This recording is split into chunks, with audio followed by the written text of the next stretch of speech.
மத்திய வெளியுறவுத்துறை அமைச்சர் மரியாதைக்குரிய திரு ஜெய்சங்கர் அவர்கள் இன்று காலை ஒரு பத்திரிகையாளர் சந்திப்பினை நடத்தியிருக்கிறார். இது தொடர்பாகவே ஏற்கனவே நேற்று கச்சத்தீவு தொடர்பாக தகவல் அறியும் உரிமை சட்டத்தில் கிடைத்த ஒரு தகவலை வைத்து பல்வேறு விதமான கேள்விகளை திராவிட முன்னேற்ற கழகத்திற்கும் காங்கிரசுக்கும் பாரதிய ஜனதா கட்சியின் சார்பில் மாநில தலைவருடைய சார்பாக எழுப்பியிருந்தோம். அது தொடர்பான பத்திரிகையாளர்களுடைய கேள்விகளுக்கும் பாரதிய ஜனதா கட்சி தரப்பிலான பல்வேறு திராவிட முன்னேற்ற கழகம் காங்கிரசுக்கான கேள்விகளையும் இப்போது இந்த பத்திரிகையாளர் சந்திப்பில் நீங்கள் கேட்கலாம். அன்பு நண்பர்களுக்கு என்னுடைய வணக்கத்தை சொல்லி, நம்முடைய தலைவர்கள் எல்லோரும் இந்த பத்திரிகையாளர் சந்திப்பில் நம்மோடு இருக்கின்றார்கள். இன்று காலை டெல்லியில் நம்முடைய வெளியுறவுத்துறை அமைச்சர் திரு ஜெய்சங்கர் அவர்கள் முழுமையாக இந்த கச்சத்தீவு பற்றி, குறிப்பாக என்னென்ன முடிவுகள் எடுக்கப்பட்டிருக்கிறது என்பதை பற்றியெல்லாம் ரொம்ப விலாவரியாக பேசியிருந்தார். அதனுடைய தொடர்ச்சியாக இன்று பாரதிய ஜனதா கட்சி, நம்முடைய மாநில அரசு, குறிப்பாக திராவிட முன்னேற்ற கழகம் அவர்களுக்கு சில கேள்விகள் வைத்திருக்கின்றோம். இத்தனை காலமாக திராவிட முன்னேற்ற கழகம் அதனுடைய தலைவர்கள் எல்லாம் தமிழகத்திலே சொன்ன கட்டுக்கதை, கச்சத்தீவு காங்கிரஸ் ஆட்சி கொடுத்துட்டாங்க, எங்களுடைய போராட்டத்தையும் தாண்டி கொடுத்துட்டாங்க, எங்களை கேட்காம கொடுத்துட்டாங்க, அதனால் நாங்கள் கண்டனம் செய்கின்றோம் என்று பாராளுமன்றத்திலிருந்து வெளிநடப்பு செஞ்சாங்க. குறிப்பாக அப்பொழுது பாராளுமன்ற உறுப்பினராக இருந்த செல்லியன் ஐயா பாராளுமன்றத்தில் இதை பற்றி தெல்ல தெளிவாக என்ன பேசியிருந்தார்னா, அப்போதைய முதலமைச்சர் டாக்டர் கருணாநிதி அவர்கள்ட்ட யாருமே கேட்கல, எங்களுடைய அனுமதி கேட்கல, எங்களுக்கு தகவல் கூட சொல்லல, காங்கிரஸ் அரசு எதையும் கேட்காமல் அவர்கள் பாட்டு கச்சத்தீவை கொடுத்திருக்கிறாங்க, இதை வன்மையாக கண்டித்து நாங்கள் வெளிநடப்பு செய்கின்றோம் என்று கலாட்டா செய்து அன்னைக்கு உள்துறை அமைச்சராக இருந்த ஸ்வரன் சிங் அவர்களை பாராளுமன்றத்தில் பேசக்கூட திராவிட முன்னேற்ற கழகத்தினுடைய எம்பிக்கள் விடல, குறிப்பாக செலியன் அவர்கள் விடல. காரணம், தமிழக மக்களை வஞ்சித்திருக்கின்றார்கள், ஏமாற்றியிருக்கின்றார்கள். ஆனால் இன்னைக்கு கச்சத்தீவு சம்பந்தமாக பெறப்பட்ட ஆவணங்கள், ஆர்டிஐ மூலமாக பெறப்பட்ட ஆவணங்களை ஒரு முறை படிக்கும் பொழுது மிக தெளிவாக அன்னைக்கு நம்முடைய வெளியுறவுத்துறை செயலாளர் கேவல் சிங் அவர்கள், director historical division BK Basu அவர்களோடு இணைந்து கலைஞர் கருணாநிதி அவர்களை secretariat conference room fort saint மெட்ராஸில் 19 ஜூன் 1974 காலையில் 11 மணிக்கு சந்திக்கிறாங்க. அந்த சந்திப்பு 1 மணி நேரம் செல்கிறது. அந்த சந்திப்பு முடிந்த பிறகு அந்த சந்திப்பினுடைய குறிப்புகளை டைப் அடித்து வெளியுறவுத்துறை அமைச்சர்களுக்கு ஒரு இன்புட்டாக அதை பதிவு செய்திருந்தார்கள். இத்தனை காலமாக இது கிளாசிஃபைடு மெட்டீரியலாக இருந்துச்சு. இன்னைக்கு அந்த மினிட்ஸ் ஆஃப் த மீட்டிங்கை நாம் பார்க்கும் பொழுது அதில் மிக தெல்ல தெளிவாக தெரிகிறது, கச்சத்தீவு கொடுப்பதற்கு 1 மாத காலத்திற்கு முன்பு வெளியுறவுத்துறை செயலாளர் கேவல் சிங் அவர்கள் தமிழ்நாட்டினுடைய முதலமைச்சர் திரு கருணாநிதி அவர்களை சந்தித்து அனுமதியை பெற்று அதன் பிறகு கச்சத்தீவு இலங்கைக்கு கொடுக்கப்பட்டது என்பது தெல்ல தெளிவாக இந்த நோட்ஸ் நமக்கு காட்டுது. இந்த நோட்ஸ் பார்த்தீங்கன்னா இது போல கிட்டத்தட்ட ஒரு 9 பக்கத்திற்கான நோட்ஸ். அவங்களுடைய 1 மணி நேரம் நடந்த பிரீஃபிங் என்ன பேசினாங்க அப்படிங்கிறது 9 பக்கத்துக்கான நோட்ஸ். இதை முழுவதுமாக இன்னைக்கு பத்திரிகையாளர்கள் நாங்கள் வெளியிடுகின்றோம். நேற்று பேசியது, இன்று பேசியது எல்லா காப்பியும் உங்களுக்கு கொடுத்துட்றோம். இதில் மிக முக்கியமானது, அன்னைக்கு முதலமைச்சராக இருந்த கலைஞர் கருணாநிதி அவர்கள் கேட்குறாங்க, இதை ஒரு 2 வருடம் தள்ளி போட முடியுமா? இன்னைக்கு வேண்டாம், 2 வருடம் தள்ளி போட்டு கச்சத்தீவை நீங்கள் தார வாருங்க, இன்னைக்கு வேண்டாம் என்று சொல்கிறாங்க. ஸோ கலைஞர் கருணாநிதி அவர்கள் இதில் தெல்ல தெளிவாக தமிழகத்தினுடைய முதலமைச்சராக கச்சத்தீவு இலங்கைக்கு கொடுக்கப்பட்டதிலே அவருடைய முடிவும் இதில் இருந்துச்சு. அதில் எந்த மாற்று கருத்தும் இல்லை. சகோதர சகோதரிகள், இதை படிக்கும் பொழுது உங்களுக்கும் தெரியும். அதன் பிறகு நம்முடைய கருணாநிதி அவர்களோடு தமிழகத்தினுடைய சீஃப் செக்ரட்டரி, தலைமைச் செயலாளர் சபாநாயகம் அவர்கள் இருந்தாங்க. அந்த மீட்டிங்கில் கொஞ்ச நேரம் கழித்து ஹோம் செக்ரட்டரி அம்பரோஸ் அவங்க ஜாயின் பண்ணாங்க. அப்போ கூட கச்சத்தீவுக்கு நடுவில், குறிப்பாக அந்த ஃபிஷிங் லைனை கச்சத்தீவுக்கு சென்ட்ரலில் கொண்டு வர முடியுமா அப்படின்னு பேச்சுவார்த்தையில் நடந்துச்சு. ஆனால் கடைசியாக கருணாநிதி அவர்கள் கச்சத்தீவு காங்கிரஸ் அரசு இலங்கைக்கு கொடுப்பதில் சம்மதம் தெரிவித்தது மட்டுமில்லை, சின்ன விதமாக நான் போராட்டம் நடத்திக்கிறேன், இதை நான் லோக்கலில் ஹேண்டில் பண்ணிக்கிறேன், இதை பொலிட்டிக்கல் இஷ்யூ வரும்பொழுது நான் பார்த்துக்கிறேன், அந்த அளவுக்கு கருணாநிதி அவர்கள் அன்னைக்கு வெளியுறவுத்துறை செயலாளர் திரு கேவல் சிங் அவர்கள்ட்ட பேசியிருக்காங்க. ஆனால் இன்னைக்கு பாரதிய ஜனதா கட்சி நாங்கள் கேட்கக்கூடிய கேள்விகள் முதல் கேள்வி, அதாவது காங்கிரசும் திராவிட முன்னேற்ற கழகமும் 1974 கச்சத்தீவை திட்டமிட்டு சதி செய்துதான் இலங்கைக்கு கொடுத்திருக்கின்றார்கள். இதிலே திராவிட முன்னேற்ற கழகத்தினுடைய முழு பங்களிப்பு இருக்கு. இன்னைக்கு வெளியுறவுத்துறை அமைச்சர் திரு ஜெய்சங்கர் அவர்கள் சொன்னது போல 21 முறை தமிழகத்தினுடைய முதலமைச்சர் நாடகத்திற்காக கடிதம் எழுதுறாங்க, கச்சத்தீவை மீட்டு தாருங்கள், கச்சத்தீவை மீட்டு தாருங்கள் என்று. அன்னைக்கு தமிழகத்தினுடைய முதலமைச்சர் கலைஞர் கருணாநிதி அவர்கள் கச்சத்தீவு கொடுப்பதற்கு சம்பந்தம் இல்லை என்று சொல்லி இருந்தால் கச்சத்தீவு மத்திய அரசு கொடுப்பதற்கு வாய்ப்பே இல்லை, கொடுத்திருக்க மாட்டாங்க. ஆனால் அவருக்கு பொலிட்டிக்கல் கம்பல்ஷன், பொலிட்டிக்கல் காரணம், அதற்காக சம்மதம் கொடுத்துவிட்டு 21 முறை வெளியுறவுத்துறை அமைச்சர் திரு ஜெய்சங்கர் அவர்களுக்கு கடிதம் எழுதியிருக்கின்றார்கள். இது எங்களுடைய முதல் கேள்வி. அப்போனா உங்களுடைய பங்களிப்புதில் இருந்திருக்கு.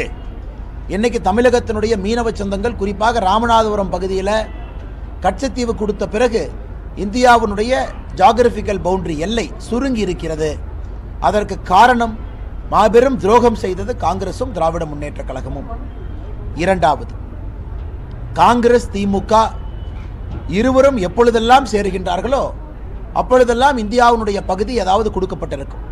குறிப்பாக காங்கிரஸ் தனியாக இருந்தபொழுது அக்ஷய் சின், அருணாச்சல் பிரதேசில் ஒரு பகுதி, இதையெல்லாம் காங்கிரஸ் அவர்கள் கொடுத்திருக்கின்றார். திமுக சேர்ந்த பொழுது கச்சத்தீவை கொடுத்திருக்கிறாங்க. இந்திய இறையாண்மையின் மீது திராவிட முன்னேற்ற கழகத்திற்கு நம்பிக்கை இருக்கிறதா, இல்லை 1960 பேசின அதே பேச்சை தான் அவங்க பேச போறாங்களா, இதெல்லாம் இந்தியாவுடைய ஜியோகிராபிக்கல் பவுண்டரியாக தான் பார்க்குறாங்களா என்பதை திராவிட முன்னேற்ற கழகம் மறுபடியும் தெளிவுபடுத்த வேண்டிய அவசியம் இருக்கு. மூன்றாவது, இன்னைக்கு ஆழ்கடல்ல நடக்கக்கூடிய எல்லா பிரச்சனைகளுக்கும் காரணம் திராவிட முன்னேற்ற கழகம் மட்டும்தான், வேறு யாரும் இல்லை.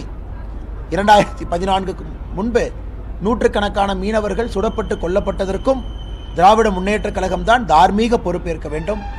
2014க்கு பிறகு இருக்கக்கூடிய பிரச்சனைகளுக்கும் திராவிட முன்னேற்ற கழகம் தான் பொறுப்பேற்க வேண்டும்.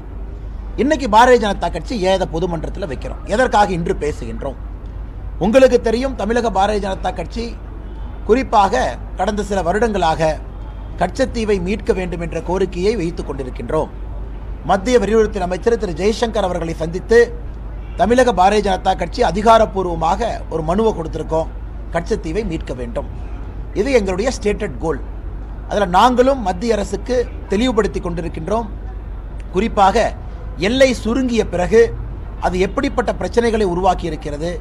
நம்முடைய மீனவர்கள் முதல்ல நெடுந்தீவு வரைக்கும் போனவங்க இப்போ கச்சத்தீவுக்கு முன்பாகவே தடுத்து நிறுத்தப்படுறதுனால அந்த பகுதியில் பாறைகள் அதிகமாக இருக்கிறனால மீன் வளமும் குறைவாக இருக்கிறது.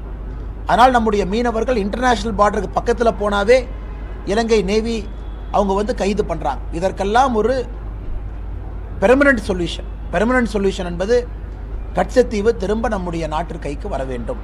அது மட்டும் இல்லாமல் ஆர்டிக்கல் 6 அதன்படி தமிழக மீனவர்கள் கச்சத்தீவில் போய் வலையை போடலாம், உலர்த்தலாம், அங்கே கச்சத்தீவில் இருக்கலாம், ஆனால் தங்கக்கூடாது என்கின்ற ஆர்டிக்கல் 6ஐயும் கூட இந்த அக்ரிமெண்ட்டுக்கு பிறகு ஒரு வருடம் கழித்து அதையும் கூட காங்கிரஸ் ஆட்சி ஃபாரின் செக்ரட்டரி லெவல் கொழும்புல இந்தியாவில் 2 ஃபாரின் செக்ரட்டரி இணைந்து ஆர்டிக்கல் 6ஐயும் வாபஸ் வாங்கிட்டாங்க.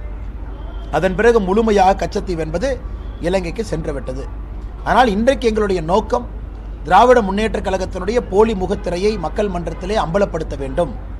எந்த அளவுக்கு சதி வேலையை செய்துவிட்டு கிட்டத்தட்ட இதே ஸ்டோரியை கடந்த 45 வருடங்களுக்கு மேலாக கச்சத்தீவு எங்களை கேட்காம கொடுத்துட்டாங்க, எங்கிட்ட அனுமதி கேட்கல அப்படின்னு தம்மாதுமான் பார்லிமெண்ட்ல எல்லாம் குதிச்சு இது ஏதோ காங்கிரஸ் செய்த சதி போல் பேசிக் கொண்டிருக்கின்றார்கள். ஆனால் இன்று நம் அனைவருக்கும் தெரியும், இந்த கச்சத்தீவை தாரை வார்த்தது காங்கிரஸ் மட்டுமல்ல, திராவிட முன்னேற்ற கழகம் சேர்ந்து செய்திருக்கக்கூடிய சதி. கடைசியாக பத்திரிகை நண்பர்கள் அந்த கேள்வியை கேட்பீங்க, கச்சத்தீவை திரும்ப இந்தியா எப்போ கொண்டு வரும்? இதற்கான பதில் இன்னைக்கு வெளியுறவுத்துறை அமைச்சர் திரு ஜெய்சங்கர் அவர்கள் டெல்லியில் நடந்த பத்திரிகையாளர் சந்திப்பில் தெரிவிச்சிருக்கிறாங்க. என்ன சொல்லியிருக்கிறாங்க? அதாவது இந்த பிரச்சனையை தீர்ப்பதற்கு என்னவெல்லாம் சொல்யூஷன் டேபிள் இருக்கோ எல்லாவற்றையும் நம்முடைய மத்திய அரசு ஆராய்ந்து கொண்டிருக்கின்றார்கள். அதற்கு மேல் ஒரு மாநில தலைவராக பாரதிய ஜனதா கட்சி ஏன்னா ஆட்சியில் இருக்கும், இதற்கு மேல் நாம் பேச விரும்பவில்லை. ஏன்னா அந்த policy and central governments court குறிப்பாக இன்னைக்கு வெளியுறவுத்துறை அமைச்சர் சொன்ன பதிலே போதுமான பதில். டேபிள் மேல் இருக்கக்கூடிய எல்லா சொல்யூஷனும் ஆராய்ந்து கொண்டிருக்கின்றோம். இதனுடைய அடிப்படை என்னன்னா, தமிழகத்தினுடைய மீனவ சொந்தங்கள் பாதிக்கப்படக்கூடாது, அதற்காக எல்லா ஆங்கிளையும் பார்த்துக்கிட்டு இருக்கோங்கிறாங்க. ஆனால் நிச்சயமாக நல்ல முடிவு இந்திய அரசு எடுப்பார்கள் என்கின்ற முழு நம்பிக்கை எங்களுக்கு இருக்கு. காரணம், இது மோடி அவர்கள், ஜெய்சங்கர்ஜி அவர்கள் இவர்களெல்லாம் தனி கவனம் இதில் செலுத்துகிறாங்க. ஆனால் இன்னைக்கு நாம் தெரிந்து கொள்ள வேண்டும், இது இல்லீகலி இலங்கைக்கு கொடுக்கப்பட்ட ஒரு பகுதி. இதுதான் உண்மை. இது அன்னைக்கே அடல் பிகாரி வாஜ்பாய் ஐயா பாராளுமன்றத்தில் மிக மிக கடுமையாக எதிர்த்திருந்தார்கள். இன்னைக்கு பத்திரிகை நண்பர்களுக்கு சம்பந்தமான கேள்வி இருந்தால் கேளுங்கன்னே பதில் சொல்லுங்க.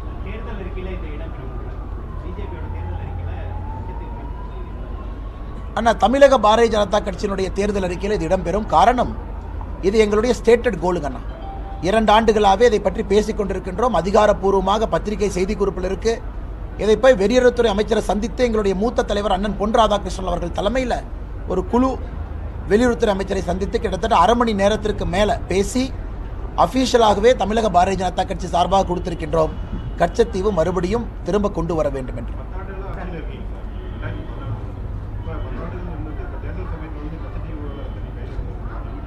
ஆனால் தேர்தல் சமயம்னு பார்க்காதீங்கன்னா, அதாவது இது குறிப்பாக எப்படி இது இன்னைக்கு வெளியே வந்துச்சுன்னா, நம்முடைய முதலமைச்சர் அவர்கள் மிக கடுமையாக ராமநாதபுரத்தில் ஒரு பொதுக்கூட்டத்திற்கு தேர்தல் அறிவிப்பதற்கு ஒரு மாதத்திற்கு முன்பு மிக கடுமையாக நம்முடைய பிரதமரை பற்றி கடுமையாக பேசியிருந்தார்.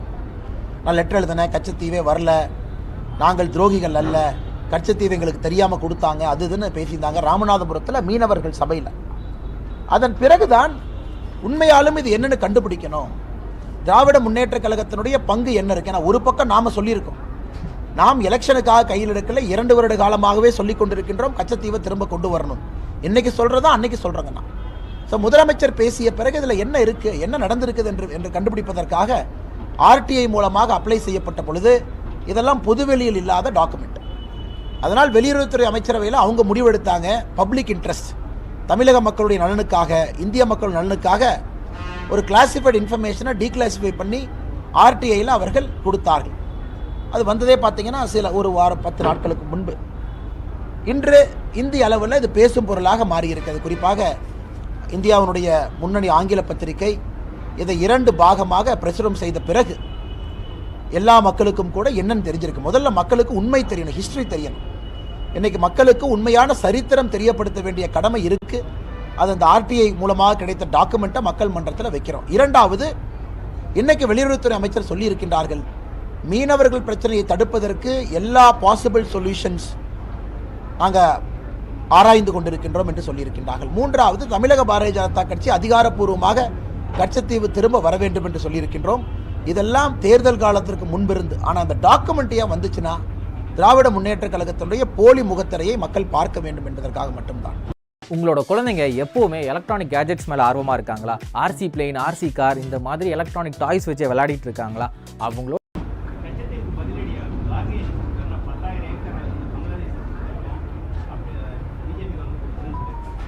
அண்ணா ஓகேண்ணா, அதாவது இந்த 1974 இந்தியா 2-3 அக்ரிமெண்ட் போட்டுச்சு. இந்த கச்சத்தீவு சமயத்தில் பார்த்தீங்கன்னா அப்பொழுதும் பங்களாதேஷோடு 2-3 அக்ரிமெண்ட் நம்ம போட்டோம். இந்த பங்களாதேஷும் நமக்கு இருக்கக்கூடிய பிரச்சனை பார்த்தீங்கன்னா, இந்த பங்களாதேஷ்குள்ள அன்கிளேவ்ஸ்னு இருக்கும். அதாவது இந்திய பகுதி பங்களாதேஷ் எல்லைக்குள்ளே இருக்கும். அந்த எல்லைக்கு நீங்கள் போக வேண்டும் என்றால் பங்களாதேஷ் எல்லைக்குள்ளே போய் இந்திய பகுதிக்கு போகணும். இதை அன்கிளேவ்ஸ் என்று சொல்வார்கள். இது முதல்ல இருந்தே பிரச்சனை இருந்துச்சு. 1974 கொஞ்சம் பகுதி பங்களாதேஷுக்கு கொடுக்கப்பட்டது. அதன் பிறகு பங்களாதேஷனுடைய சில பகுதியும் நம்மகிட்ட பவுண்டரி ஷேரிங்கில் அந்த கன்ஃபியூஷன் இருந்துச்சுங்கண்ணா. அதனால் இன்னைக்கு நம்முடைய அரசு வந்த பிறகு யாருக்கும் எந்த பிரச்சனையும் இல்லாமல் பங்களாதேஷுக்குள்ளே போகிறதற்கு போய்த்தான் இந்தியன் பார்டருக்கு போக முடியுங்கிற நிலைமையெல்லாம் இன்னைக்கு எடுத்து, குறிப்பாக நமக்கும் பங்களாதேஷுக்கும் இந்த கங்கை நதி அதோடைய ஃபரூக்கா பேரேஜ் அப்படிங்கிற ஒரு பிரச்சனை நமக்குள்ள இருந்துச்சு. அதற்கு இன்னைக்கு தீர்வு நாம் கண்டுபிடித்திருக்கின்றோம். நமக்கும் பங்களாதேஷுக்கும் இருந்த பவுண்டரி தீர்வை கண்டுபிடிச்சிருக்கோம். அதனால் மரியாதைக்குரிய காங்கிரஸினுடைய தலைவராக இருக்கக்கூடிய மல்லிகார்ஜுன கார்கே அவர்கள் சரித்திரம் தெரியாமல் பேசுகிறாங்க. இது இந்தியாவுடைய பகுதியை எந்தவித பிரதிபலனும் இல்லாமல் கொடுத்துருக்கோம். அதாவது nothing in return from Sri Lanka. இலங்கையிலிருந்து ஒரு பைசா கூட நமக்கு லாபம் இல்லை. இதனால் இந்திய மீனவர்கள் இலங்கை கடற்பகுதிக்கு வரலாம், மீன் பிடிக்கலாம், கொடுங்க, அது வேற. இலங்கை பகுதி வரைக்கும் வரலாம், வேற. இந்தியன் ஃபிஷர்மேன் ரைட்ஸ் எவ்வளோ லைசன்ஸ் கொடுக்குறோம், அது வேறங்கன்னா எதுவுமே இல்லாமல் இந்தியாவின் நிலப்பரத்தை கொடுத்து இந்தியாவினுடைய பவுண்டரியை சுருக்கி ஆர்டிக்கல் 6 கச்சத்தீவு வரை செல்ல அனுமதி இருந்த ஆர்டிக்கல் 6ஐயும் எடுத்திருக்காங்க. அதனால் மரியாதைக்குரிய மல்லிகார்ஜுனன் கார்கே அவர்களுக்கு தெரியும், இதுவும் அதுவும் ஒன்றல்ல. இது இந்தியாவினுடைய இறையாண்மையை கேள்விக்குறியாக்கி இருப்பது ஜூன் 1974 காங்கிரஸ் அரசு செய்த செயல். அமைச்சர் ஜெய்சங்கர் வந்து 2 நாடுகளுக்கு இடையே வந்து நடந்த விஷயத்தை வந்து பொதுவெளியில் சொல்லியிருக்காரு. ரகசிய காப்பு பிரமாணத்தை மீறி வேணா அவர் செயல்பட்டிருக்காரு. இதனால் அவர் பதவி விலகணும்னு சொல்லி தமிழ்நாடு காங்கிரஸ் தலைவர் வந்து சிவபெருந்தகை சொல்லியிருக்காரு. செல்வ பெருந்தகை அவர்கள் முதல்ல வந்து கொஞ்சம் ஹிஸ்டரி கற்றுக்கணும். இது வந்து எப்படி ஜெய்சங்கர் அவர் சொன்னார், இது வந்து ஃபஸ்ட்டு நான் தான் சொன்னேன். ஒரு தனி மனிதனாக இந்தியாவினுடைய குடிமகனாக இருக்கக்கூடிய நான், ஒரு கட்சியினுடைய உறுப்பினராக இருக்கக்கூடிய நான் சொல்கிறேன். அதன் பிறகு இது பத்திரிகையில் வருது. எப்படி ஜெய்சங்கர் அவங்க சொல்கிறாங்க? ஜெய்சங்கர் அவர்கள் அமைச்சராக இருக்கிறாங்க. பத்திரிகையில் இந்த செய்தி வந்த பிறகு, அதுவும் ஆர்டிஐயில் இந்தியாவினுடைய குடிமகன், நீனும் போடலாம், நானும் போடலாம், வானத்தேக்காவும் போடலாம், அண்ணனும் போடலாம், யார் வேணாலும் போடலாம். அதன்படி கிடைக்கப்பட்ட ஒரு டாக்குமெண்டேஷன். அந்த டாக்குமெண்டேஷன் என்னுடைய கைக்கு எப்போங்கண்ணா வந்துச்சு? கைக்கு வந்த தேதியிலிருந்து 12/3/2024 கைக்கு வந்த தேதியிலிருந்து இது பொதுவெளியில் இருக்கக்கூடிய சொத்து. 12/3/2024 பொதுவெளியில் இருக்கக்கூடிய சம்பந்தப்பட்ட சொத்து இது. அதை ஜெய்சங்கர் அவர்கள் இன்று பேசியிருக்கிறாங்க. ஜெய்சங்கர் அவர்கள் தான் எடுத்திருக்கக்கூடிய இன்னைக்கு பாருங்க, காங்கிரஸ்காரங்க பொதுமக்கள் முன்னாடி வந்து தமிழக மக்கள் முன்னாடி கை கட்டி நமஸ்காரம் பண்ணி அப்பாலஜி கேட்கணும்.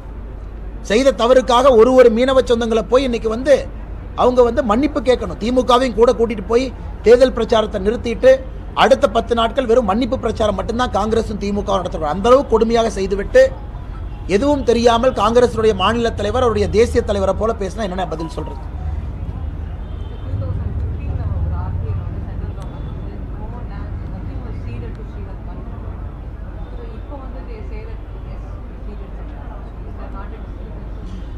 Madam, I don't see any discrepancy, madam, because now after this document is declassified now, we know for a fact that this was not a deal that was done legitimately.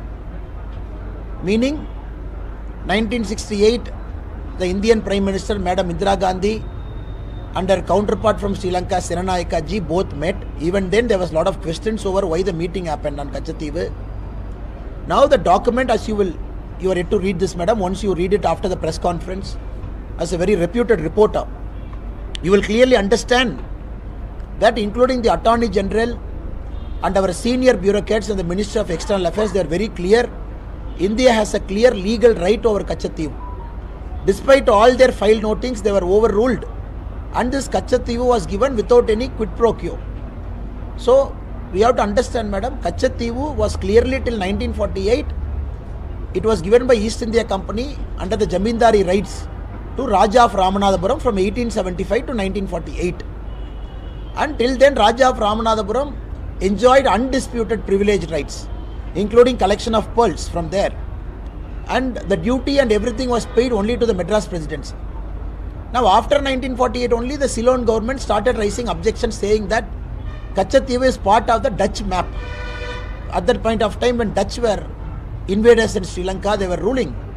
So they marked a small dot called some name in Dutch. They say it belongs to us. Now clearly, if we go through all the motions, we can very clearly see, even for Kalaignar Karunanidhi, during the argument presented by the Foreign Secretary, he said that Chinese influence, because of Chinese influence, we have to see Katchatheevu. There are a lot of oils around Katchatheevu, we got to take it. And all those reasons they have given. What about oil now? After 40 years, is anybody talking about oil near Katchatheevu? So all these things were created alibi just to make sure that Congress was hell-bent on doing it. So I don't see any discrepancy. Maybe today after this document, then you should ask Government of India's their official opinion about Katchatheevu.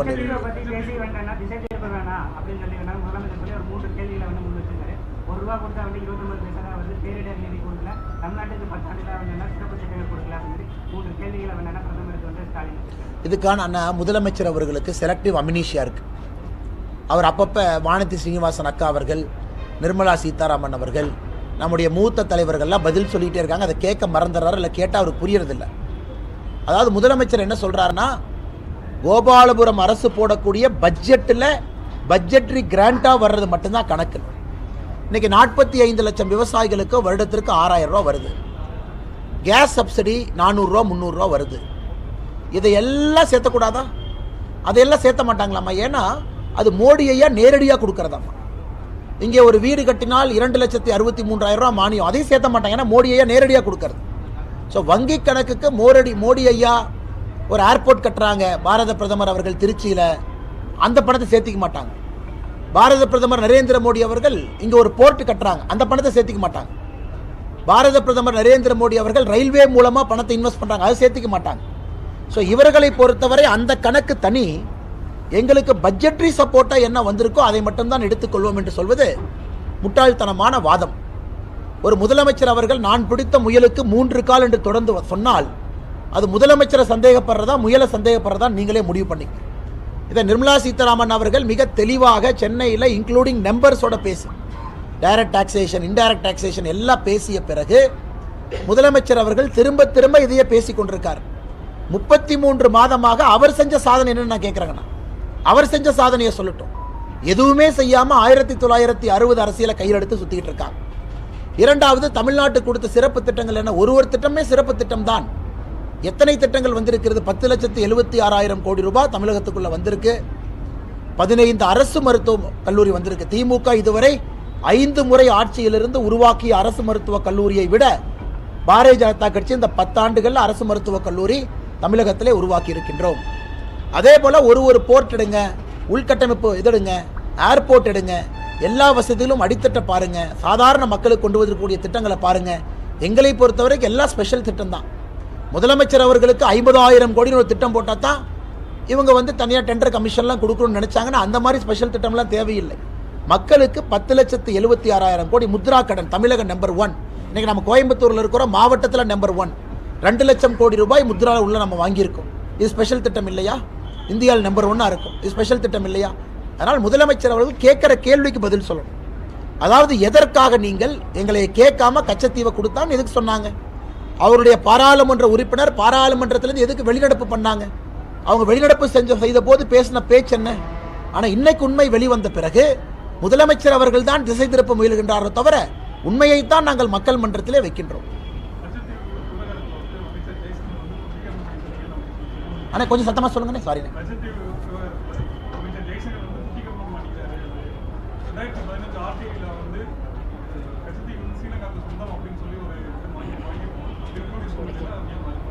இதான் மேடம்க்கு சொன்னோங்கன்னா 2015 RTI என்பது classified document. அப்போ இல்லை, it's a classified document. உதாரணத்துக்குங்கன்னா RTI செக்ஷனுக்கு அது போகுது, அவங்க பப்ளிக்லி அவைலபிள் டாக்குமெண்ட்டை வச்சு ஒரு ரிப்ளை கொடுக்குறாங்க. அதுதான் நடந்தது. அதான் மேடம்க்கு சொன்னேன். இன்னைக்கு 12/3/2024 பொதுவெளியில் வரக்கூடிய டாக்குமெண்ட் இது இன்னைக்கு பொதுவெளிக்கு வருது. அதன் பிறகு நீங்கள் கேள்வி கேட்குங்கிறத நான் சொல்கிறேங்க. நான் ஏன்னா இன்னைக்கு தான் ஒரு புதிய செய்தியை வெளியே வைக்கிறோம். ஆனால் கிளாசிஃபைட் டாக்குமெண்ட்னா உதாரணத்திற்கு இதில் கலைஞர் கருணாநிதி அவங்க கேட்பாங்க அந்த வெளியுறவுத்துறை செயலாளர்கிட்ட, யாருக்கெல்லாம் அது தெரியும்னு. அப்போ வெளியுறவுத்துறை செயலாளர் சொல்லுவார், இந்திரா காந்தி அம்மாவுக்கு தெரியும், இன்னொரு அமைச்சருக்கு தெரியும், உங்களுக்கு தெரியும்.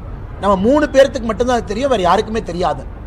அப்படித்தான் முடிவு எடுக்கப்பட்டிருக்கிறது. காங்கிரஸ் கட்சியில் பிரதமருக்கும் ஒரு அமைச்சருக்கும், அதன் பிறகு தமிழகத்தில் நம்முடைய முதலமைச்சராக இருந்த கலைஞர் கருணாநிதி அவர்கள். கலைஞர் கேட்குறாங்க, எதிர்க்கட்சி தலைவருக்கு தெரியுமான்னு. நாங்கள் எதிர்க்கட்சி தலைவருக்கு சொல்லலை, பிரைம் மினிஸ்டர் சொல்ல வேண்டாம்னு சொல்லிட்டாங்க. அப்படி தான் முடிவெடுக்கப்பட்டது. அதனால தான் இது பேர் கிளாசிஃபைட் டாக்குமெண்ட். இன்னைக்கு இது டீக்ளாசிஃபை ஆயிருக்கு. ஸோ இன்றிலிருந்து தான் புதிய இன்ஃபர்மேஷனே பொதுவெளிக்கு வருதுங்கண்ணா.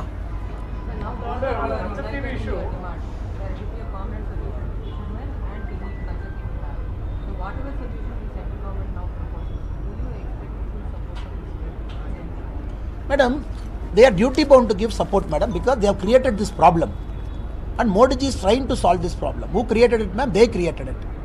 And we still remember, Madam Sushma Swaraj ji had to come all the way to Ramanathapuram, pacify our fishermen when they started protesting, when their kith and kin started getting arrested in the high seas. These are the early parts of our government, and even during Vajpayee Ayya's government. Now gone are the days. Now you had seen shooting happening at very high level in the high sea. Now all those things have happened, all those ruckus have happened, and DMK brazenly lying till now about the status of Katchatheevu. Now we believe Article 6 reinstatement step 1, whereby the Tamil Nadu fishermen can go till Katchatheevu, put their fishing nets, and taking back Katchatheevu. Even Nehruji said Katchatheevu is a small little piece of island with no value. So that is how Congress sees Katchatheevu. That is Nehruji's position. No value. Except a church, there is nothing. Blade of grass is not there. So now, historically, strategically, now because of China and whatever is happening around Sri Lanka, you all know it better. So Katchatheevu should be in India's presence. For us, we are looking very practically. Our fishermen should not suffer. That is our stated position. And the state government is duty bound to support it because they created this problem and we are trying to solve this problem.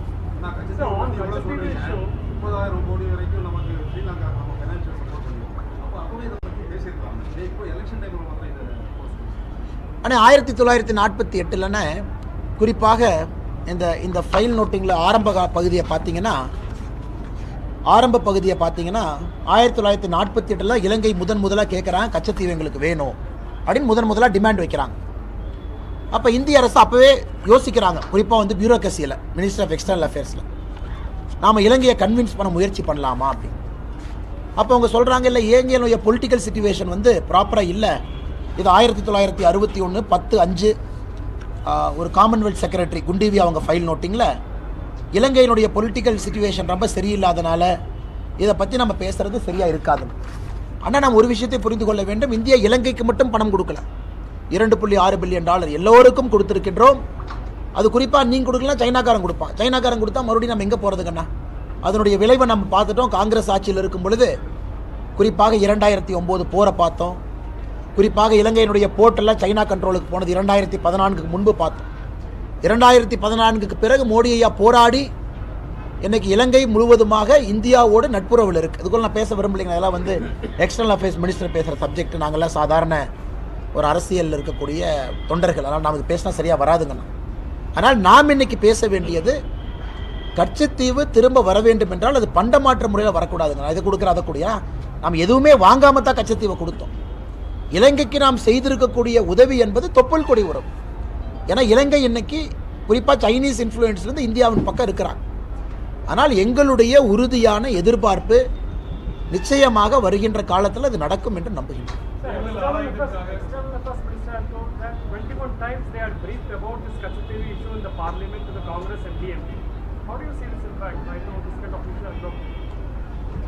Sir, I see this as a chief minister of a state blatantly and openly lying, knowing fully well his father ceded Katchatheevu. He was part of Madam Indira Gandhi's decision illegally without keeping Parliament in the loop. The reason I'm saying this with a lot of confidence, sir, because the Article 1 in the Constitution of India that defines the boundary of a country, and nobody can alter a boundary or include anything to a country without the Parliament's approval. That is Article 1. So in this case, without keeping Parliament was informed by the Home Minister Swaran Singh ji. The Parliament was just informed after the maritime agreement between India and Sri Lanka got signed. Now the cat is out of the bag, where we know the Chief Minister of Tamil Nadu then, Mr. Kalaignar Karunanidhi ji, was fully aware of it even a month before he gave his concurrence. So now after that his son writing a letter 21 times to the Honorable External Affairs Minister, it only shows even the son wanted something to hide, which is shameful.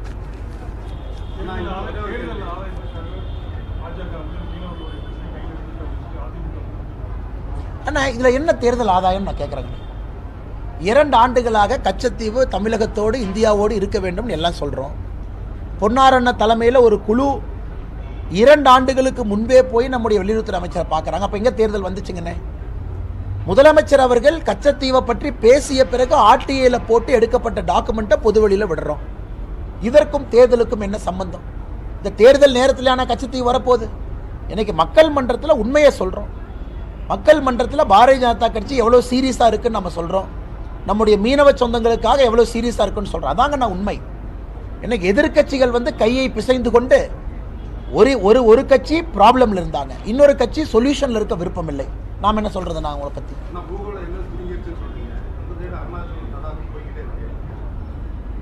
போகலையே இல்லைங்கண்ணா. அருணாச்சல் எங்க போயிருக்கு, லடாக் எங்க போயிருக்கு, எங்க போயிருக்குண்ணா, எங்க போயிருக்கு, எங்க எங்க போயிருக்கு, எங்க போயிருக்குண்ணா, எங்க போயிருக்கு?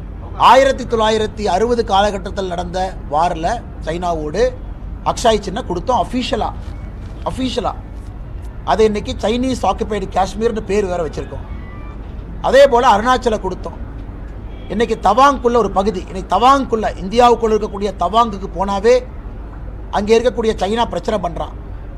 இன்னைக்கும் ஸ்டேப்பிள் விசா கொடுக்குறான். இதெல்லாம் யார் செய்ததுங்கன்னா காங்கிரஸ். அதாவது இந்தியாவுடைய வரைபடத்தை ஃபுல்லாக ஆல்டர் பண்ணி எல்லா பகுதியும் கொடுத்துருக்காங்க. நாம் வந்த பிறகு நிறைய பீக்கை கிளைம் பண்ணியிருக்கோம். இல்லீகலாக யாரெல்லாம் வந்து நம்முடைய இடத்தை, குறிப்பாக அக்ரெசிவ் சைனா பெரிய பெரிய பீக்கெல்லாம் வின்டர் காலத்தில் பிடிக்கணும்னு நினைக்கிறாங்க. அதை நம்முடைய வீரர்கள் போராடி ஒரு இடமாக நாம் மீட்டு கொண்டிருக்கின்றோம். ஆமாம், நமக்கும் சைனாவுக்கும் பிரச்சனை இருக்குது. காரணம், சைனாவும் அக்ரெசிவாக இருக்கிறாங்க, அந்த இடத்தை எடுக்கணும்னு நினைக்கிறாங்க. நாமளும் அக்ரெசிவாக இருக்கோம், அந்த இடத்தை நமக்கு வச்சிருக்கணும், இதற்கு முன்பு பிடிச்ச இடத்தையும் எடுக்க வேண்டும் என்று நினைக்கின்றோம். அதிகாரப்பூர்வமாக எங்கே நம்ம கொடுத்துருக்கோங்கண்ணா? சைனாவில் சொன்னாங்களா அல்லது இந்தியன் அரசு சொல்லிச்சா? வேறு யார் சொன்னாங்கண்ணா? அதனால் அதிகாரப்பூர்வமாக இந்தியாவுடைய எல்லை பகுதியை, குறிப்பாக காஷ்மீர் பகுதியும் அருணாச்சல் பகுதியும் சைனாவுக்கு கொடுத்திருப்பது காங்கிரஸ் தான். இன்னைக்கு காங்கிரஸ் எப்பெல்லாம் ஆட்சியில் இருக்காங்களோ பிரச்சனை தான். இன்னைக்கு இதெல்லாம் வெளியே வந்த பிறகு திசை மாற்றுவதற்காக காங்கிரசினுடைய தலைவர் மரியாதைக்குரிய மல்லிகார்ஜுன கார்கே அவர்கள் இதை பற்றி பேசிக் கொண்டிருக்கிறார்.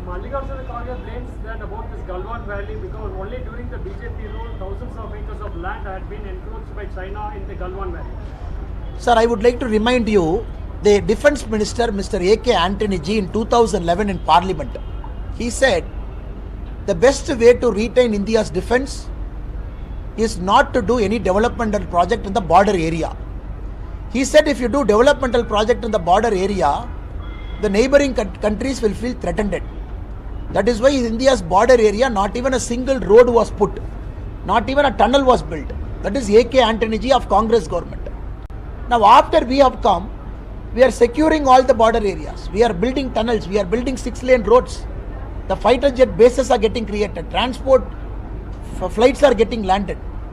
Now in this context, we all know an aggressive China, when it is trying to take India's land, India is fighting back. What happened in Galwan is a classic case where a bellicose China wanted to take India's territory. And our brave soldiers, we fought it. And we have also secured some high passes now, which is in India's control. Now if there is one party in India which cannot speak about India's territorial integrity, it is Congress party.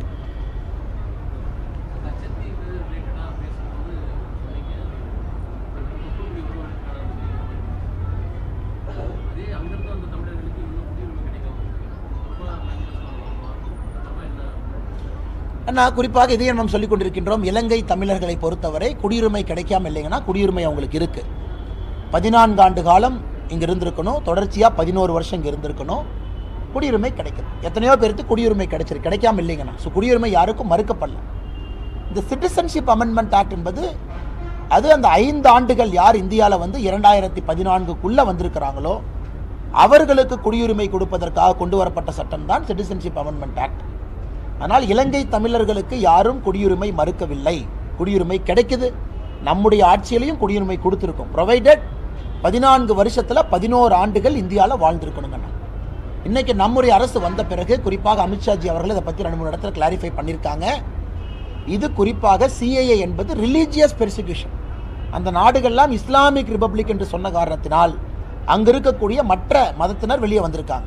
கிறிஸ்தவர்கள், இந்துக்கள், சீக்கியர்கள் எல்லாரும் வெளியே வந்திருக்கிறாங்க. அவர்களுக்கான சட்டம். So இது குடியுரிமை இல்லை அப்படின்னு சொல்லக்கூடாதுங்கன்னா, குடியுரிமை இருக்குது, குடியுரிமை வாங்கிட்டு இருக்காங்க. இப்போ ரெண்டாவது இன்னும் டீட்டெயில் அதுக்குள்ளே போய் வாரின் போது வந்திருக்கிறாங்க. அதாவது 1984 வாருக்கு பிறகு யார் ரெஃப்யூஜியாக வந்திருக்கிறாங்களோ, வாருக்கு பிறகு சண்டைக்கு பிறகு ரெஃப்யூஜியாக வந்திருக்கிறாங்க கேம்பில். ரெஃப்யூஜியாக வர்றவங்க இந்தியாவை பொறுத்தவரை எல்லா ரெஃப்யூஜியும் நாம் ஒரு பிரின்சிபல் ஃபாலோ பண்ணுறோம். ஏன்னா ஐநா சபையினுடைய ரெஃப்யூஜி ட்ரீட்டி நம்ம சைன் பண்ணல.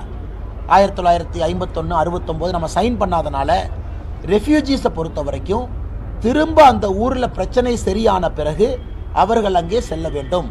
இது பிரின்சிபல் ஆஃப் நான் ரிஃபால்மெண்ட் அப்படிங்கிற ஒரு பாலிசியை இந்தியா ஃபாலோ பண்ணுது. இது 1950 ஃபாலோ பண்ணுறோம். இது புதுசாக பிஜேபி கவர்மெண்ட் வந்தோடனே இல்லைங்கன்னா, காங்கிரஸ் ஆட்சியிலும் இதே தான். ரெஃப்யூஜிஸை பொறுத்தவரை, அதாவது இலங்கை தமிழர்களில் யார் ரெஃப்யூஜியாக ஒரு போருக்காக அங்கிருந்து தப்பிச்சிங்க வந்து நம்முடைய நாட்டில் இருக்கிறாங்களோ அவர்களுக்கு என்டையர்லி டிஃப்ரெண்ட் சிஸ்டம்.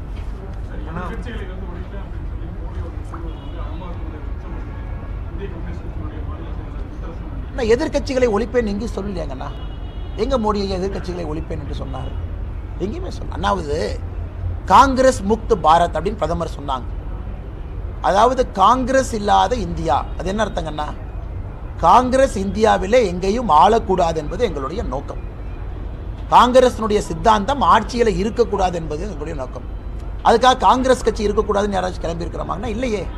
அதனால் எதிர்க்கட்சிகள் இந்தியாவை ஆளக்கூடாது, காரணம் இந்தியாவை ஆளுவதற்கு தகுதி இல்லை என்பதைத்தான் பிரதமர் சொல்லிக் கொண்டிருக்கின்றார்களோ தவிர எதிர்க்கட்சியை ஒழிப்பேன் எங்கே சொல்லலையாங்கண்ணா. கோவையில் வந்து கட்டப்பட்ட மேம்பாலங்கள் வந்து கமிஷனுக்காக கட்டப்பட்டது அப்படின்னு சொல்லி குற்றச்சாட்டு வச்சிருக்கீங்க. இருக்கக்கூடிய மேம்பாலங்கள் வந்து பயனுள்ள இல்லதுன்னு வந்து சொல்லியிருக்கீங்க. பெருசாக உங்களுடைய வாக்குறுதியில் வந்து 7 இடத்துல மேம்பாலங்கள் கட்டப்படுது சொல்லியிருக்கீங்க.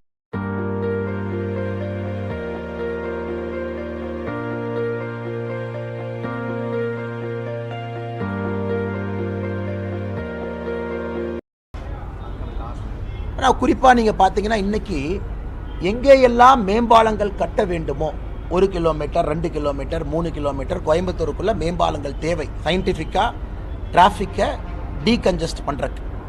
இன்றைக்கி நாங்கள் போயிருந்தோம். சத்தி ரோட்டில் இந்த பிரச்சனை இருக்குது, கணபதி ரோட்டில் பிரச்சனை இருக்குது. அங்கே எல்லாம் பார்த்தீங்கன்னா பிரச்சனைகள் இருக்குது, மக்களுடைய கோரிக்கை. ஆனால் 17 கிலோமீட்டர் 18 கிலோமீட்டர் மேம்பாலத்தை நான் கட்டுவேன். குறிப்பாக அது வந்து இதை வந்து ரொம்ப சிம்பிளாக சால்வ் பண்ண முடியும், 3 அடுக்கில் சால்வ் பண்ண முடியும், மல்டிபிள் டிராஃபிக்கை கொண்டு வர முடியும். அதனால் கோவையை பொறுத்தவரை அன்சைன்டிஃபிக்காக மேம்பாலம் கட்ட வேண்டும் என்பதற்காக மேம்பாலம் கட்டுவது வேறு, மேம்பாலம் வேண்டும் என்பதற்காக மேம்பாலம் கட்டுவது வேறு. நான் மேம்பாலங்கள் இருக்கக்கூடாதுன்னு எங்கேயும் சொல்லிங்கன்னா, கோயம்புத்தூரில் கட்டப்பட்ட நிறைய மேம்பாலங்கள் தேவையில்லாத மேம்பாலங்கள் கமிஷனுக்காக கட்டப்பட்டது என்று தான் நான் சொல்லியிருக்கேன்.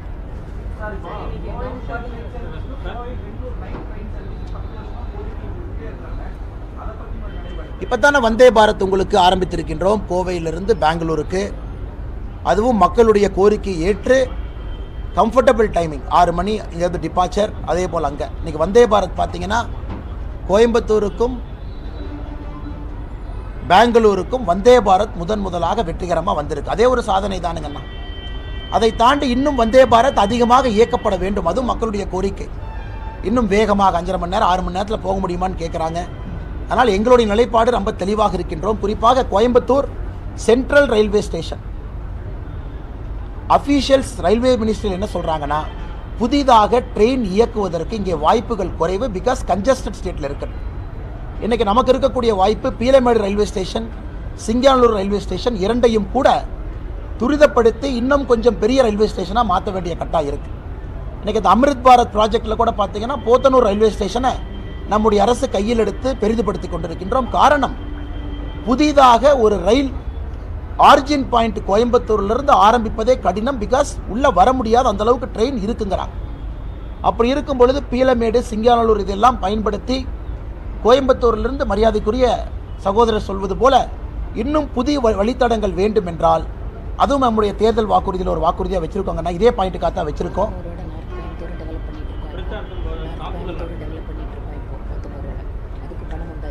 நார்த் கோயம்புத்தூர் வானத்தேக்கா சொல்கிறது, நார்த் கோயம்புத்தூரும் போத்தனூரும் அமிர்த் பாரத் ரயில்வே ஸ்டேஷன் ஸ்கீமில் டெவலப் ஆகிட்டுருக்கு.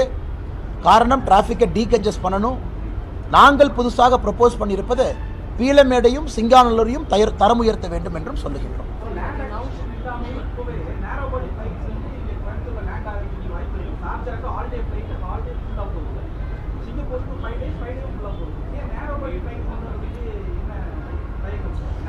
அண்ணே இல்லை ஏற்புடையதான். நேரோ பாடி ஃப்ளைட் வேண்டும், யாரும் இல்லைன்னு சொல்ல, எல்லாமே இருக்குது, ஃப்ளைட் வருது, யாரும் இல்லை என்று சொல்லவில்லை. ஆனால் இன்றைக்கி உங்களுக்கு தேவை, ஓகே திரும்ப பழைய ஸ்டோரிக்குள்ளே போகணுமே.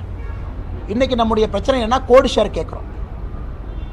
கோடு ஷேர் எல்லாமே மறுபடியும் நான் காங்கிரஸ் ஆட்சி வம்புக்குன்னு நினைக்காதீங்க. 2004 14 வரை இருக்கும் பொழுது குறிப்பாக மிடில் ஈஸ்ட்டுக்கு ஒரு சர்வீஸ் போடுறீங்கன்னா அது ரெசிப்ரோக்கல் அக்ரிமெண்ட். அதாவது 360 சீட் ஒன் வேனா மிடில் ஈஸ்ட் 360 சீட் ஆப்போசிட் வே கொடுப்பாங்க. அப்போ ஜெட் ஏர்வேஸ், நான் கம்பெனி பேரெல்லாம் எடுக்க விரும்பலை, பிரஃபுல் பட்டேல் அவங்க எல்லாம் அன்றைக்கி ஏவியேஷன் மினிஸ்டராக இருந்தாங்க. அதன் பிறகு நிறைய பிரச்சனைகள் அங்கே நடந்துச்சு. அதன் பிறகு அது சுப்ரீம் கோர்ட் வரைக்குமெல்லாம் போச்சு, இந்த ரூட் ஸ்கீம் எல்லாம் போச்சு. அதுக்குள்ளே நான் போக விரும்பலிங்கன்னா. ஆனால் இன்றைக்கி புதிதாக மிடில் ஈஸ்ட்டுக்குள்ளே நீங்கள் போயிட்டு வரணும், புதிதாக ஒரு விமான நிலையத்தை மிடில் ஈஸ்ட்டுக்குள்ளே அனுப்பணும்னா ஏற்கனவே இயங்கக்கூடிய ஒரு விமானத்தினுடைய ரைட்டை தான் இப்போ வாங்கணும். புது வழித்தடங்கள் மிடில் ஈஸ்ட்டுக்கு இல்லை. அதை தாண்டி நீங்கள் மிடில் ஈஸ்ட்டுக்கு போடணும் அப்படின்னா புதிதாக மிடில் ஈஸ்டில் இருக்கக்கூடிய வைடு பாடி ஏர்கிராஃப்ட் பர்மிஷன் கொடுக்கணும். இந்தியாவிலிருந்து வைடு பாடி ஏர்கிராஃப்ட் மிடில் ஈஸ்ட்டுக்கு போகணும். அப்படின்னா பிஸ்னஸ் கிளாஸோட எக்ஸிக்யூட்டிவ் கிளாஸோட அந்த பெரிய விமானம். அதான் இன்றைக்கி இருக்கக்கூடிய நிலைமை. இன்றைக்கி கோயம்புத்தூர் மக்களுக்காக நாங்கள் போராடி கொண்டிருப்பது வைடு பாடி ஏர்பிளைன் கோட் ஷேரில். குறிப்பாக இங்கேருந்து அமெரிக்கா போகும்போது ஒரு லக்கேஜ் இங்கே கோயம்புத்தூர் ஏர்போர்ட்டில் போட்டிங்கன்னா யூஎஸில் ஏதோ ஒரு நகரத்தில் நீங்கள் எடுக்கணும். இதற்கு தொடர்ந்து நம்முடைய மத்திய அமைச்சர் ஜோதிராதித்ய சிந்தியா அவர்கள் மிக கடினமாக போராடி கொண்டிருக்கின்றார்கள். குறிப்பாக இந்த கோட் ஷேர் அக்ரிமெண்ட்டை கொண்டு வர கோயம்புத்தூர்லேருந்து outwards more towards Middle East. ஏன்னா சிங்கப்பூருக்கு இன்றைக்கி விமானம் இருக்குது. இரண்டாவது, கோயம்புத்தூரை பொறுத்தவரை இன்றைக்கி இது பேசஞ்சர் ஹேண்ட்லிங் கெப்பாசிட்டி ரொம்ப குறைவாக இருக்கணும். இன்றைக்கி இருக்கக்கூடிய வளர்ச்சிக்கும் இன்றைக்கி இருக்கக்கூடிய பேசஞ்சர் இன்ஃப்ளோக்கும் கோயம்புத்தூர் விமான நிலையம் ஒரு சிறிய விமான நிலையம். இதில் ஹேண்டில் பண்ண முடியாது, ரொம்ப கன்ஜஸ்டடாக இருக்குது. ஒரு லாஞ்சிலிருந்து உள்ளே போய் பாருங்கள், கம்ஃபர்டபுளாக யாரும் வந்துட்டு போக முடியாது. அதற்காகத்தான் ஏர்போர்ட் எக்ஸ்பான்ஷன் வேண்டும். இதை 10 ஆண்டு காலமாக பேசி கொண்டிருக்கின்றோம். கடைசி 87 ஏக்கரை மாநில அரசு கொடுக்காம வச்சிருக்காங்க. யாரும் நம்பங்க மேடம்?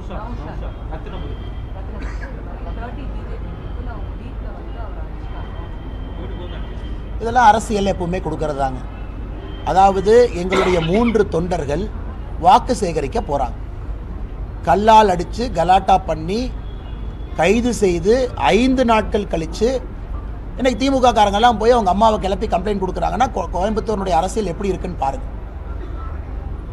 5 நாட்கள் கழிச்சு, அதுவும் கல்லடிப்பட்டு எங்களுடைய தொண்டர்கள் மருத்துவமனையில் இருக்கிறாங்க. அப்படி யாராச்சும் போவாங்களா? எங்களுக்கு எந்த பகுதியில் செல்ல வேண்டுமோ அந்த பகுதியில் தான் போகிறோம்.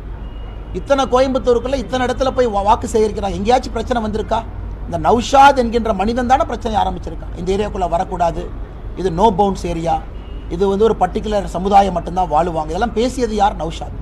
காவல்துறை அப்போவே 2 பக்கம் விசாரிச்சாங்கல்ல, எதுக்கு நௌஷாதை கைது பண்ணாங்க? அப்போ காவல்துறை அன்னைக்கு விசாரிச்சாங்க, எலெக்ஷன் கமிஷன் அஃபீஷியல்ஸ் பாட்டுக்கு போனாங்க. ஸோ 5 நாட்கள் கழித்து புதிதாக ஒரு கம்ப்ளைண்ட் கொடுக்குறாங்கன்னா இதில் அரசியல் உள்நோக்கம் என்ன இருக்குது அப்படின்றதை நீங்களே புரிந்து கொள்ள வேண்டும். அண்ணே மறுபடி சொல்லுங்கண்ணே. அதெல்லாம் பொய் கேஸ்ண்ணே, அதெல்லாம் பார்த்துக்கலாண்ணே. 5 நாள் கழித்து கைது பண்ணி ஜெயிலில் வச்சதுக்கப்புறம் 5 நாள் கழித்து ஒரு புது கம்ப்ளைண்ட்டை கொடுத்தா திமுக காரர் இது பின்னாடி இருக்கா. இதை விட என்னென்ன சொல்கிறது, அதெல்லாம் பார்த்துக்கலாம் அஃபீஷியல்.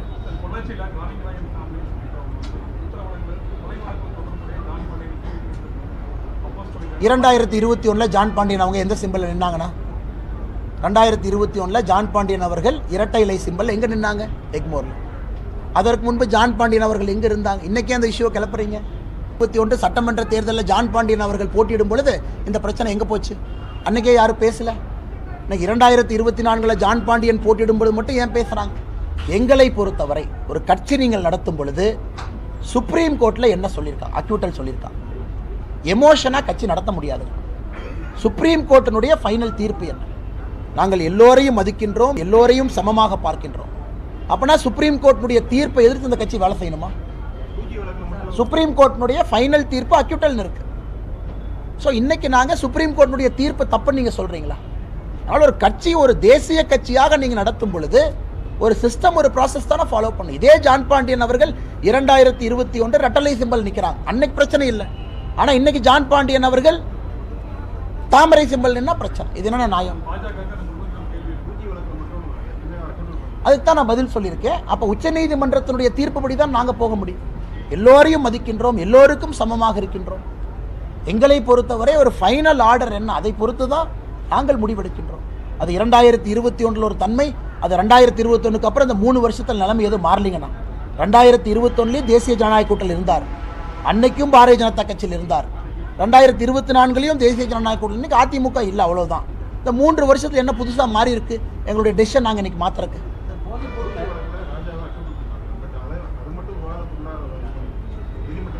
இல்லைண்ணே. ஸ்பெஷல் சிபிஐ கோர்ட்டில் அப்பீல் இருக்குல்ல, இது சுப்ரீம் கோர்ட்டினுடைய ஃபைனல் தீர்ப்பல்ல. சுப்ரீம் கோர்ட்டினுடைய ஃபைனல் தீர்ப்பல்ல, இதுவும் அப்பீல் போய் தான் அக்யூட்டல் ஆச்சு. இப்போ அந்த தீர்ப்புக்கு மேலே எங்கே போவீங்கன்னு நான் கேட்குறேன். இன்னைக்கு ராஜா அவர்களுக்கு உச்சநீதிமன்றம் சுப்ரீம் கோர்ட்டு ஃபைனலாக இவர் நிரபராதின்னு சொல்லிட்டு உங்கள் வாதத்தை நான் ஏற்றுக்கிறேன். ஏன்னா அதான் ஹையஸ்ட் இந்த லேண்ட் இருக்கக்கூடிய கோர்ட். நான் சுப்ரீம் கோர்ட்டினுடைய தீர்ப்பை குறிப்பிட்றேன். நான் ஒரு ட்ரையல் கோர்ட்டினுடைய தீர்ப்பை குறிப்பிடல. ஏன்னா ட்ரையல் கோர்ட்டினுடைய எல்லா தீர்ப்பும் இன்னைக்கு அப்பீல் இருக்கு. இன்னைக்கு ஸ்பெஷல் சிபிஐ கோர்ட்டில் ட்ரையல் போயிட்டு இருக்கு. நான் சொல்வது இந்தியாவுடைய ஃபைனல் கோர்ட் சுப்ரீம் கோர்ட்டில் இருக்கக்கூடிய ஃபைனல் தீர்ப்பு. அதுக்கு மேலே அப்பீலுக்கு நான் எங்கே போவேன்னு நான் கேட்குறேங்க.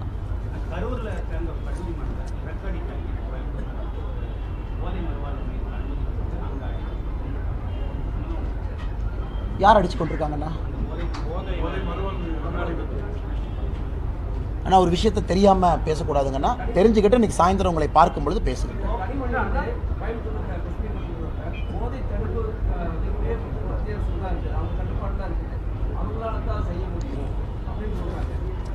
ஆனால் என்டிபிஎஸ் சட்டம் அந்த எனக்கு பிரச்சனை என்னன்னா இந்த திமுக அரசியல்வாதிகிட்ட பேசி பேசிய மூளை மழுங்குது. என்டிபிஎஸ் சட்டம் யாருக்கு அதிகாரம் கொடுக்குது? ஒரு லோக்கல் ஸ்டேஷன் ஹவுஸ் ஆஃபீஸருக்கு அதிகாரம் கொடுக்குது. ஒரு சப் இன்ஸ்பெக்டர் ஆக்ஷன் எடுக்கலாம், டிஒஎஸ்பி ஆக்ஷன் எடுக்கலாம், சூப்பர்டென்ட் ஆஃப் போலீஸ் ஆக்ஷன் எடுக்கலாம். அப்போ என்டிபிஎஸ் சட்டத்தை திருத்திடுவோமா? இந்த narcotic drugs psychotropic substances act, அந்த ட்ரக்ஸுக்கு இருக்கக்கூடிய ஒரே சட்டம் என்டிபிஎஸ் சட்டம். அது மாநில அரசுக்கு அதிகாரம் கொடுக்கிறது. இங்கே இருக்கக்கூடிய காவல்துறை அதை செயல்படுத்துறதுக்கு தான் காவல்துறைக்கு இருக்கு.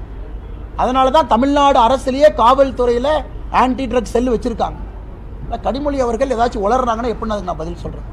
Sir, regarding this Katchatheevu fisherman issue right now, the other stated that the DMK should be responsible for all the death and the killing of fishermen in the sea, as well as which has been killed by Sri Lanka. With this situation, are they not the citizens of India? Why not the government of India make Sri Lanka accountable for all these deaths? Sir, you have to understand, now whichever death has happened, so even now when a boat gets seized, picked up, each boat has got a GPS which gets submitted in Sri Lankan court. If the driver is coming for the second time, different punishment, driver different punishment. I am not going to get into it, sir. I will not get into these matters. Now we have to understand the point what I am trying to make. After you have reduced the area of Katchatheevu, your boundary has shrunk. Until then you are going beyond what is so-called the international boundary of India now. So that is what I am arguing. Since you have shrunk that boundary, so whatever has happened in that boundary, it is DMK that is responsible, which is officially a Sri Lankan boundary now. No, I am asking about the killing of fishermen by the Sri Lankan Navy. In fact, why not they become the accountable for all these killings? Correct, sir. Every time it killing happens, it is a matter of dispute between two countries. The other country will say, I have entered my boundary, so I have taken the recourse to shooting to stop you despite my warning. That is the other country's argument. Our argument is you are within our boundary. So that is why the matters are in court. That is why we fight it out. But you say that DMK should take responsibility for... Naturally they should take... Anna, very simple, Anna. This is the boundary, initial boundary. You reduce the boundary here. You have given this boundary to Sri Lanka. So whatever has happened here, who is responsible? It is Sri Lanka.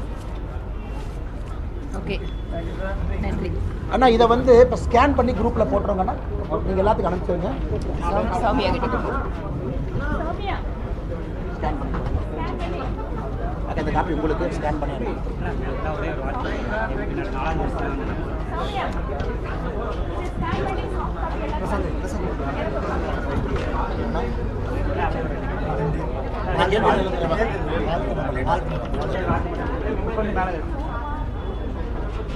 நம்முடைய ABP நாடு வெற்றிகரமாக 4வது ஆண்டிலே அடியெடுத்து வைத்திருக்கிறது.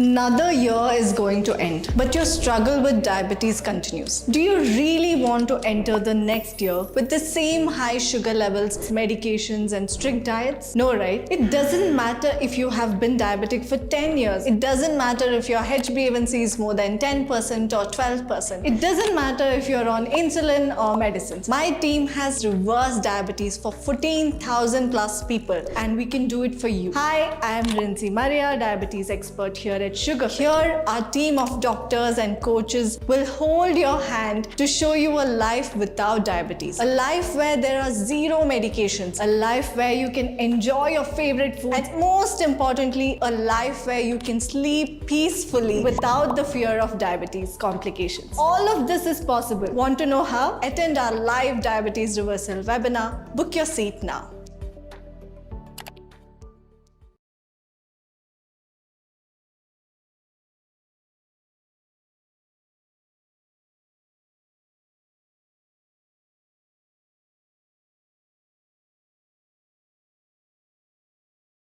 சிறப்பு கவனம் செலுத்தப்பட்டு 2000 கோடி ரூபாய் கொண்டு வராங்க.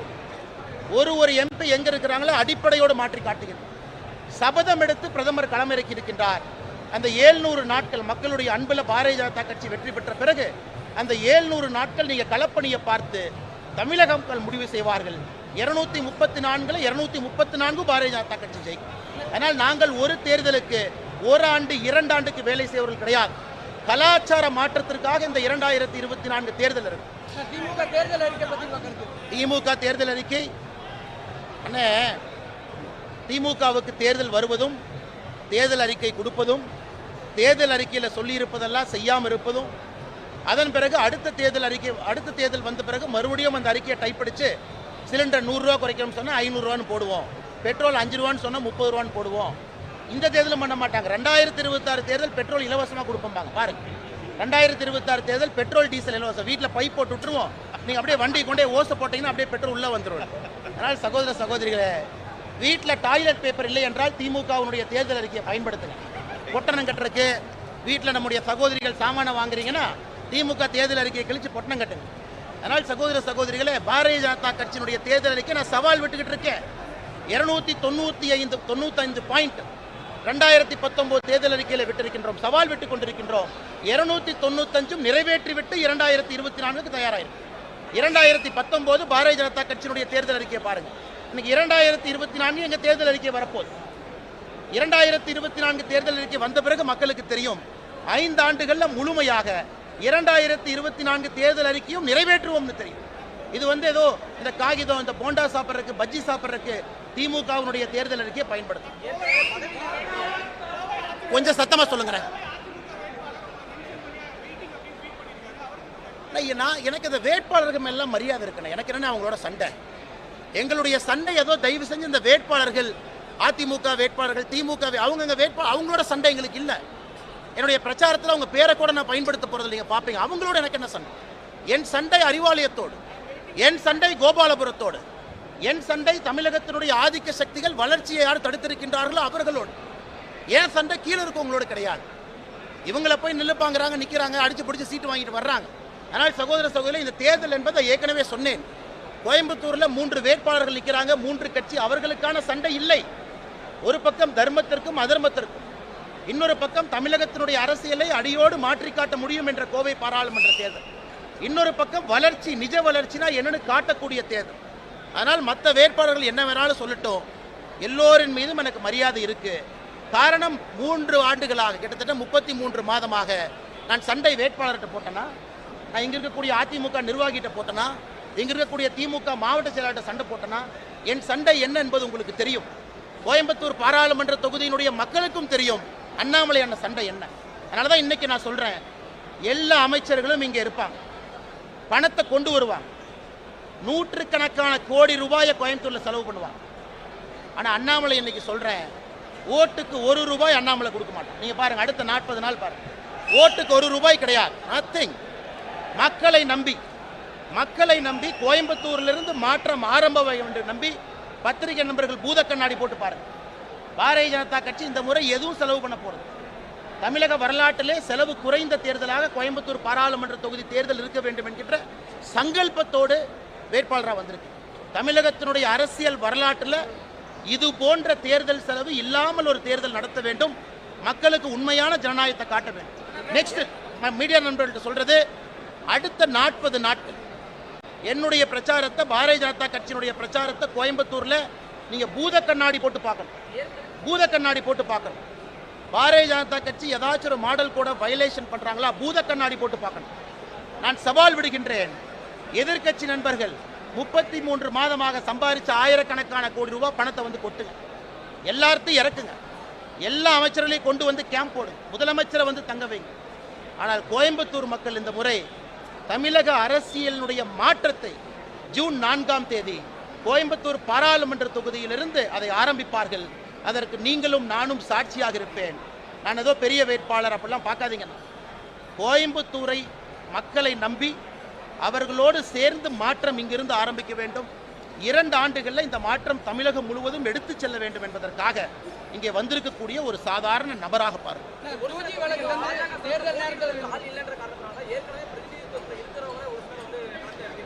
மறுபடி சொல்லுங்கண்ணே. இந்த கட்சி எங்கிட்ட கேட்கணுமா, இல்லை மணல் கடத்தினவன் தம்பி வேட்பாளர் அவங்ககிட்ட போய் கேட்கணுமா, இல்லை ஆளே இல்லாமல் ஒரு ஊராக போய் தொலாவி வேட்பாளர் போட்டிருக்காங்க அவங்ககிட்ட கேட்கணுமா? இங்கே இருக்கக்கூடிய 19 வேட்பாளர்கள் ஒருத்தருடைய ப்ரொஃபைலை பாருங்கள். இவர்கள்லாம் பாராளுமன்ற தேர்தலுக்கு நிற்பதற்கு தகுதி இருக்காங்களான்னு செக் பண்ணுங்கள். நீங்கள் செக் பண்ணுங்கள். 19 வேட்பாளரை பார்த்து எப்படிப்பட்ட வேட்பாளர்கள் நிற்கின்றாங்க. அரசியல் களத்தில் அந்த 19 பேருக்கு மேலே ஒரு ஊழல் குற்றச்சாட்டு இருக்கா, இல்லை 19 பேருடைய பர்சனல் லைஃப், 19 பேர் வாழ்க்கை எப்படி வாழ்ந்திருக்கின்றார்கள், 19 பேரை பார்த்துட்டு இந்த கேள்வி கேள்வி. அதே போல் மற்ற கட்சி நண்பர்கள் வலை வீசி வேட்பாளரை பிடிச்சி வந்திருக்கிறாங்க. யாருமே நிற்காம ஓடிட்டாங்க. வலை வீசி வேட்பாளரை மாற்றாங்க. நாமக்கல் வேட்பாளர், இன்னும் சொல்ல நேரத்தில் பார்த்தீங்கன்னா 2 கட்சியுமே வேட்பாளர் மாற்றுவாங்க. பாரதிய ஜனதா கட்சியை பொறுத்தவரை தெளிவாக இருக்கின்றோம். தமிழக மக்களுக்கு எங்களுடைய கட்சியின் சார்பாக நிற்க வைத்திருக்கக்கூடிய வேட்பாளர்கள் அனைவருமே முத்தான உங்களுக்கு பணி செய்து அதன் மூலமாக அரசியல் மாற்றத்தை கொடுக்க வேண்டும் என்று வந்திருக்கக்கூடிய வேட்பாளரை நிற்க வச்சார். இதை வரவேற்கின்றேன். காரணம், சௌமியா அன்புமணி அவர்கள் குறிப்பாக சுற்றுச்சூழலில் நிறைய வேலை செஞ்சிருக்கிறாங்க. எல்லோருடைய அனுபவம் நம்முடைய தமிழக அரசியலுக்கு வரட்டும், அது பயன்பட வேண்டும். அதன் மூலமாக தமிழகத்தினுடைய வளர்ச்சி இருக்க வேண்டும். அதனால் சகோதரி சௌமியா அன்புமணி ராமதாஸ் அவர்களுக்கு எங்களுடைய நெஞ்சார்ந்த வாழ்த்துக்களை தெரிவித்துக் கொள்கின்றோம். தருமபுரியினுடைய வெற்றி வேட்பாளராக அவர்கள் வருவார். சத்தமா கேளுங்கண்ணா, சத்தமா கேளுங்க.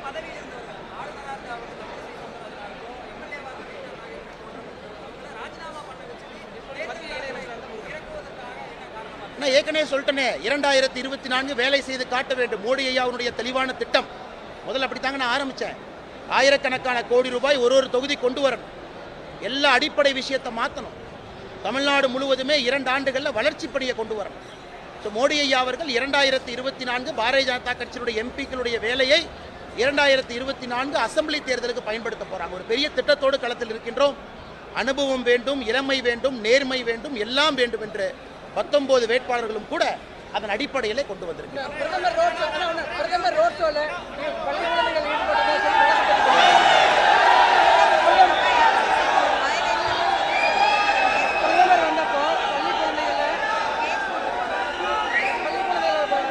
அதாவது பாரத பிரதமருடைய ரோட் ஷோ நடக்குது.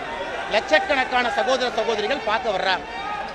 அன்னைக்கு அந்த பகுதியில் எங்க ரோட் ஷோ வருதோ அரசே அந்த பள்ளியில் இருக்கக்கூடிய பள்ளிகளுக்கு விடுமுறை கொடுத்துருக்காங்க. 12 மணிக்கு மேலே ஸ்கூல் இல்லை.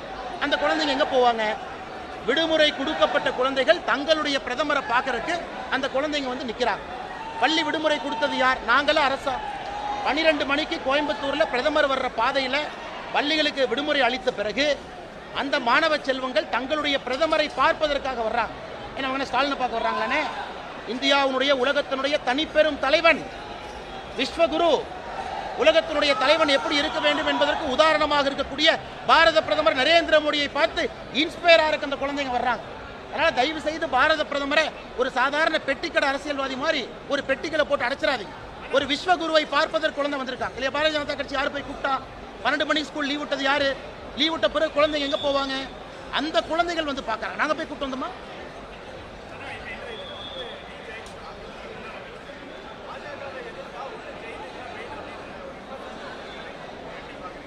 ஜெயிலுக்கு போனவங்க பெயில் இருக்கவங்களாம் சொல்கிறாங்க. நான் என்ன பண்ண முடியும்?